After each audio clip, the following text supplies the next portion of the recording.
IT raid ವೇಳೆ 4.7 ಕೋಟಿ ಹೊಸ ನೋಟುಗಳು ಪತ್ತೆಯಾಗಿತ್ತು. ಇದಕ್ಕೆ ಸಂಬಂಧಪಟ್ಟ ಹಾಗೆ ಸಿಎಂ ರಿಯಾಕ್ಷನ್ ಅನ್ನು ಕೊಟ್ಟಿದ್ದಾರೆ. ಸಿಎಂ ಆಪ್ತ ಅಧಿಕಾರಿಗಳ ಮನೆಯಲ್ಲಿ ಕೋಟಿ ಹಣ ಪತ್ತೆ ಪ್ರಕರಣಕ್ಕೆ ಸಂಬಂಧಪಟ್ಟ ಹಾಗೆ ಬೆಳಗಾವಿಯಲ್ಲಿ ಸಿಎಂ ಸಿದ್ದರಾಮಯ್ಯನವರು ಮಾತನಾಡಿದ್ದಾರೆ. ಅಧಿಕಾರಿಗಳೇ ಆಗಿರಲಿ, ಆಪ್ತರೇ ಆಗಿರಲಿ, ಅವರಿಗೆ ಶಿಕ್ಷೆಯನ್ನ ಕೊಡಿಸುವಂತಹದ್ದು ಕಾನೂನಿನ ನಿಟ್ಟಿನಲ್ಲಿ ಆಗೇ ಆಗುತ್ತೆ ಅನ್ನುವಂತಹ ಮಾತುಗಳನ್ನ ಆಡಿದ್ದಾರೆ. ತಪ್ಪು ಅನ್ನುವಂಥದ್ದು ತಪ್ಪೇ, ಅದಕ್ಕೆ ಶಿಕ್ಷೆ ಆಗುತ್ತೆ. ಆ ಅಧಿಕಾರಿಗಳು ಸಿಎಂ ಆಪ್ತರು, ಮಹದೇವಪ್ಪ ಆಪ್ತರು ಅಂತ ನೀವು ಹೇಳಿದ್ದೀರಿ ಅಷ್ಟೇ ಅಂತಲೂ ಕೂಡ ಹೇಳಿದ್ದಾರೆ. ಇನ್ನು ಭ್ರಷ್ಟಾಚಾರ ಯಾರೇ ಮಾಡಿದ್ರು ಕೂಡ ನಾವು ಸಹಿಸೋದಿಲ್ಲ ಅಂತ ಸಿಎಂ ತಿಳಿಸಿದ್ದಾರೆ.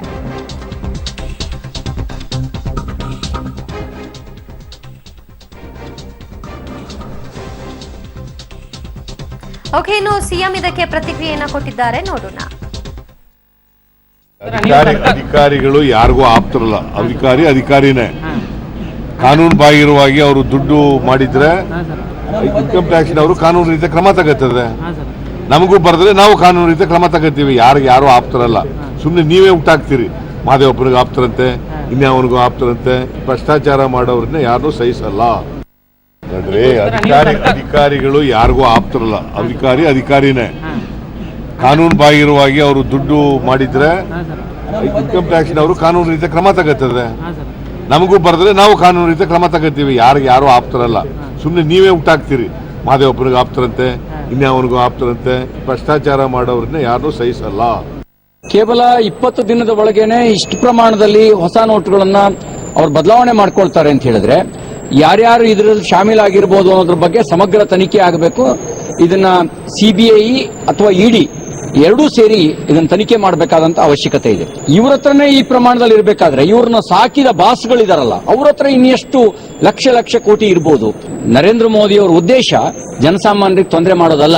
ಈ ರೀತಿ ಕಪ್ಪು ಕೊಳೆಗಳನ್ನ ಬಲಿ ಹಾಕೋದಕ್ಕೆ ಮತ್ತು ಅವ್ರ ಹತ್ರ ಇರುವಂತಹ ಹೆಣ ಆಗಬೇಕು. ಮನೆ ಮುಖ್ಯಮಂತ್ರಿಗಳು ಈ ರೀತಿ ಕಪ್ಪು ಹಣ ಒಬ್ಬ IAS ಅಧಿಕಾರಿಯ ಮನೆಯಲ್ಲಿ ಸಿಕ್ಕಿದೆ ಅನ್ನೋಂತ ಸಂದರ್ಭದಲ್ಲಿ ಮುಖ್ಯಮಂತ್ರಿಗಳ ಏನ್ ಮಾಡ್ತಾರೆ ಇಡೀ ರಾಜ್ಯ ಜನ ನೋಡ್ತಾ ಇದೆ. ಹೊಸ ನೋಟು 6 ಕೋಟಿಯಷ್ಟು ಬಂದಿರೋದು, ಇದರಲ್ಲಿ ಯಾರ್ಯಾರು ಇದ್ರ ಹಿಂದಿದ್ದಾರೆ ಅನ್ನೋದು ಹೊರಗೆ ಬರಬೇಕು. ಒಂದು ಅಕೌಂಟ್ ಇಂದ ಕ್ಯಾಶ್ ತೆಗೆಯೋದು 10,000, 25,000, ಬಹಳ ಜಾಸ್ತಿ 50,000 ತನಕ ಹೋಗಿದ್ದು ಒಂದು ವಾರಕ್ಕೆ. 6 ಕೋಟಿ ರೂಪಾಯಿ ಎಲ್ಲಿಂದ ಬಂತು, ಹೇಗ್ ಬಂತು, ಯಾವ ಬ್ಯಾಂಕ್ ಅಧಿಕಾರಿಗಳು ಜೊತೆಗಿದ್ದಾರೆ, ಪ್ರಭಾವಿ ಮಂತ್ರಿಗಳು ಅದ್ರ ಹಿಂದೆ ಪ್ರಭಾವ ಬೀರಿದ್ದಾರೆ, ಇದೆಲ್ಲ ಹೊರಗೆ ಬರಬೇಕು. ಮುಖ್ಯಮಂತ್ರಿಗಳು ಭ್ರಷ್ಟಾಚಾರ ರಹಿತ, ಪಾರದರ್ಶಕ ಅಂತ ಏನ್ ಹೇಳ್ತಾರೆ, ಇದು ಯಾವ ರೀತಿಯಾದ ಪಾರದರ್ಶಕ ಅನ್ನೋದನ್ನ ಅವರ ವಿವೇಚನೆಗೆ ಬಿಟ್ಟಿದ್ದು. ಬೇಲಿನೇ ಎದ್ದು ಹೊಲ ಮೇದ್ರೆ ಇನ್ನು ಬೇರೆಯವ್ರ ಗತಿ ಏನು ಅನ್ನೋದು ಈ 2 ಬೆಳವಣಿಗೆಗಳಿಂದ ಇವತ್ತು ರಾಜ್ಯದ ಜನರಿಗೆ ಮನವರಿಕೆ ಆಗಿದೆ. ಇನ್ನೂ 1 ತಿಂಗಳು ಆಗಿಲ್ಲ ಪ್ರಧಾನಮಂತ್ರಿಗಳು ಈ ನೋಟನ್ನ, ಯಾವ ಹಳೆ ನೋಟ್ಗಳನ್ನ ತೆಗೆದು ಹೊಸ ನೋಟ್ಗಳನ್ನ ತಂದ್ರು ಅಂದ್ರೆ ಇಲ್ಲಿ ರಿಸರ್ವ್ ಬ್ಯಾಂಕ್ನವರೇನೆ ದುಡ್ಡಿಲ್ಲ 2,000 ರೂಪಾಯಿಂದ ಅಂತ ಒದ್ದಾಡ್ತಾ ಇರುವಾಗ ಬಹುತೇಕರ ಮನೆಯಲ್ಲಿ ಇವತ್ತು ಕೋಟಿಗಟ್ಟಲೆ ಹಣ ಸಿಕ್ಕಿದೆ ಅಂದ್ರೆ ಇದು ಒಂದು ರೀತಿ ನಾಚಿಕೆಗೇಡಿನ ಕೆಲಸ. ಈ ಒಂದು ಇಲಾಖೆ ನಡೆಸುವಾಗ ಸರ್ಕಾರದ ಅಧಿಕಾರಿಗಳೆಲ್ಲ ಅವ್ರು ಸಮಾನ ಅಧೀನರು. ಕಾನೂನು ಪ್ರಕಾರ ಅವರು ಕೆಲಸ ಮಾಡಬೇಕು. ಕಾನೂನಿಗಿಂತ ದೊಡ್ಡವರು ನನ್ನನ್ನು ಸೇರಿಸಿ ಯಾರೂ ಇಲ್ಲ. ಕಾನೂನು ತಂತಾನೆ ಕೆಲಸ ಮಾಡ್ತಾರೆ. ನಿಮಗೆ ಎಷ್ಟು ಆಶ್ಚರ್ಯ ಆಗಿದೆ, ನನಗೂ ಅಷ್ಟು ಆಶ್ಚರ್ಯ ಆಗಿದೆ. ಕ್ರಮ ತಗೊಳ್ಳೋದು ಎಕ್ಸಿಕ್ಯೂಟಿವ್ ಅಲ್ಲ ಸರ್, ಏನ್ ತಗೋತಾರ ನೋಡೋಣ. ಇವತ್ತು IT ರೇಡ್ ಆದ್ಮೇಲೆ ಇವತ್ತು ಹಳೆ ನೋಟುಗಳು ಸಿಕ್ಕಿದ್ದಲ್ಲ, ಹೊಸ ಸುಮಾರು 4,70,00,000 ಹೊಸ ನೋಟುಗಳು ಇವತ್ತು ಸಿಕ್ಕಿದಾವಂತಂದ್ರೆ ಇಲ್ಲಿ ಜನಸಾಮಾನ್ಯರು ಒಂದು 2,000, 3,000, 4,000 ಕ್ಯೂ ಹಚ್ಚಿ ತೆಗೆದುಕೊಳ್ತಾ ಇದ್ದಾರೆ ಹಳೆ ನೋಟುಗಳನ್ನು ಎಕ್ಸ್ಚೇಂಜ್ ಮಾಡಿ. ಆದರೆ ಇವತ್ತು ಆ ಚಿಕ್ಕರಾಯಪ್ಪನ ಮನೆಯಲ್ಲಿ, ಜಯಚಂದ್ರ ಮನೆಯಲ್ಲಿ ಇವತ್ತು ಕೋಟ್ಯಾಂತರ ರೂಪಾಯಿ ಹೊಸ ನೋಟುಗಳು ಸಿಗ್ತಾವಂತಂದ್ರೆ, ಮತ್ತು ಮುಖ್ಯಮಂತ್ರಿಗಳು ಆಪ್ತರು ಅನ್ನುವಂಥದ್ದು ಇವತ್ತೇನು ಸುದ್ದಿಗಳು ಬರ್ತಾ ಇದ್ದಾವೆ.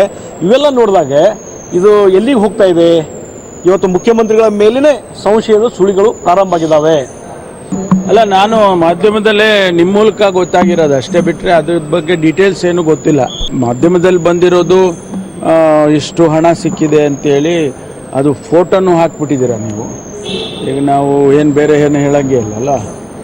ಸೊ ಅದರಿಂದ ಅದ್ರ ವಿಚಾರದಲ್ಲಿ ಇದು ಆಗಬಾರ್ದಾಗಿತ್ತು ಅನ್ನೋದು ಅಷ್ಟು ಬಿಟ್ಟರೆ ಬೇರೆ ಡೀಟೇಲ್ಸ್ ನನಗೇನು ಗೊತ್ತಿಲ್ಲ. ಕಾನೂನು ಚೌಕಟ್ಟಿನಲ್ಲಿ IT ಡಿಪಾರ್ಟ್ಮೆಂಟ್ನವರು ಸೂಕ್ತವಾದ ಕ್ರಮ ತಗೊಳ್ತಾರೆ. ಯಾರೂ ಕೂಡ ಕಾನೂನಿಗೆ ದೊಡ್ಡವರು ಯಾರೂ ಇಲ್ಲ. ಅವ್ರು ಎಷ್ಟೇ ದೊಡ್ಡವರಾಗಿದ್ದರೂ ಕೂಡ ಕಾನೂನೆಲ್ಲ ಅವರಿಗೂ ಒಂದೇ, ಸಾಮಾನ್ಯ ಜನರಿಗೂ ಒಂದೇ.